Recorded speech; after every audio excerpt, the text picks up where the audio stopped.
కొంతమంది ఈఎన్టీస్ దగ్గర నేను చూస్తుంటాను జనరల్ గా బయట ఇయర్ సర్జరీ చేస్తున్నప్పుడు నోస్ సర్జరీ కూడా సజెస్ట్ చేస్తారు. సో ఇయర్ లో చాలా మంది ఆ సర్జరీ చేస్తున్నారు అని అంటే ఫస్ట్ నోస్ సర్జరీ చేసుకోవాలి. నోస్ సర్జరీ చేసిన తర్వాత ఇయర్ సర్జరీ చేసుకుంటే రెండు ప్రాబ్లం లేకుండా ఉంటది అని అంటారు. ఆటోస్క్లోసిస్ రిలేటెడ్ గా ఇలా ఏమైనా నోస్ రిలేటెడ్ గా ఏమైనా సంబంధం ఏమైనా ఉంటుందా ఇయర్ కి నోస్ కి? Very important question you asked. Public should know there is a lot of unnecessary nose operations being done. I agree, sir. This is what every day I've been seeing.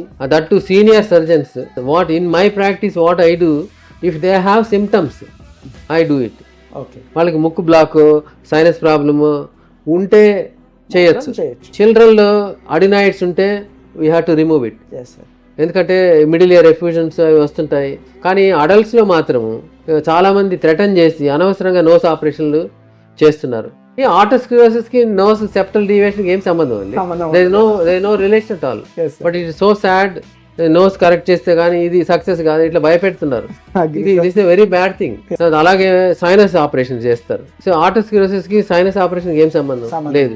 Chronic ear disease also symptoms లేకుండా ప్రతి ఒక్కరికి nose operation చేయడం అనేది చాలా తప్పు. 95 to 98% of the people have a septal deviation. Septal deviation లేకుండా ఎవరు లేడు. అంటే ప్రపంచం అంతా చేస్తావా? We cannot do septoplasty for everybody Yes, sir. Unless they have a block nose. భయపెడుతున్నారు మరి unfortunately. They threaten the patient. ఇది చేయకపోతే ఫెయిల్ అవుతుందంటే పాపం పూర్ పేషెంట్స్ వాళ్ళకి తెలియదు. బిలీవ్